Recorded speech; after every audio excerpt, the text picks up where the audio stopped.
Le Bénin à l'heure de la dictature participative. 23 ans après l'extraordinaire conférence nationale des forces vives de la nation, les Béninois sont déjà au terminus de la démocratie.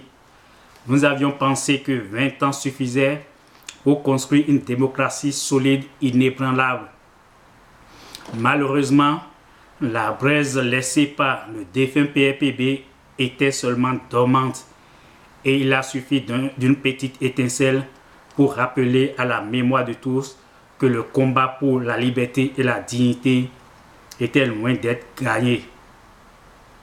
Les parodies d'élections de mars 2011 ont fragilisé totalement le pays et ses institutions en accouchant d'un président paranoïaque et en envoyant à l'Assemblée nationale des épouvantails. Conséquence, la richesse est concentrée dans les mains de peu de personnes. Les institutions de contre-pouvoir ont été délibérément affaiblies, subordonnées ou inféodées à l'État.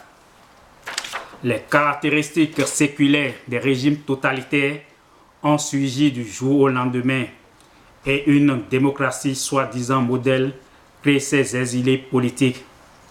Chasse à l'homme, disparition de personnalités, confiscation de passeports, tout l'arsenal d'un pouvoir en perdition a été ressuscité.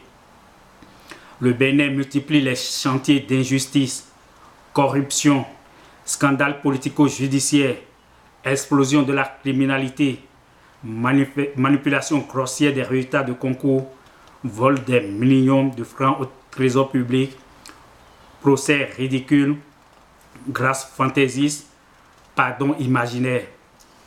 Le carnaval des armes de guerre dans les grandes villes au lendemain des élections et l'utilisation tous azimuts des lois liberticides par l'esprit du pouvoir contre des personnalités et syndicalistes ont plongé le pays dans une soumission passive. La démocratie a vécu. Les prémices de la prostitution institutionnelle étaient sans ambiguïté, surtout quand on ressuscite des cendres de la Révolution ce qu'elle avait de talentueux rebuts. Martin Doro à son aéroport, Robert Dossou à la Cour constitutionnelle, Théophile Nata à la HAC et Ousmane Batoko à la Cour suprême. Dans ce jeu de distribution de rôles, il restait seulement à nommer le président Kérékou à l'Assemblée nationale pour que le scénario soit parfait. Assemblée nationale piètre, institution médiocre, le régime a fini par reconstituer une léproserie politique dont les actes et décisions sont constamment contestés. Des combattants d'hier, des personnalités comme Rekia Madougou ou Marie-Élise Bédo, qui à un moment de notre histoire ont rappelé au peuple de ne jamais baisser la garde, se sont accrochés aux ailes d'une rapace qui plane sur la tête des Béninois comme une épée de Damoclès.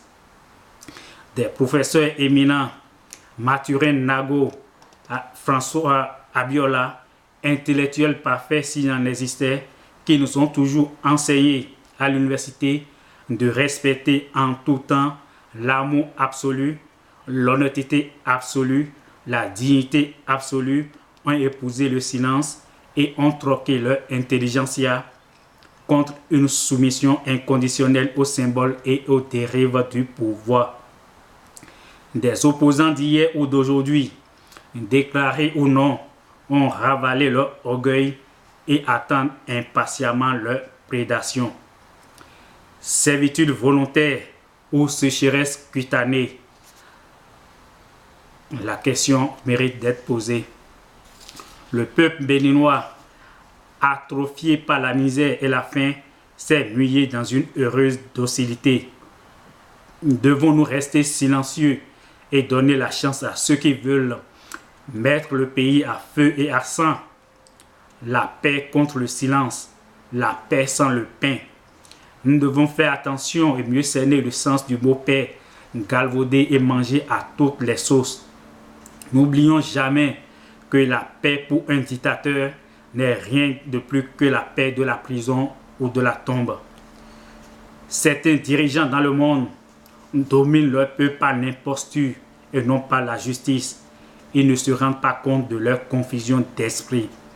Il est encore temps que le peuple béninois prenne son destin en main, puisque selon Machiavel, le prince qui a l'ensemble de sa population comme ennemi ne sera jamais en sécurité.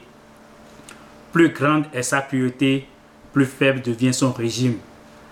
Après le printemps arabe, le printemps érable, à quand le printemps latin?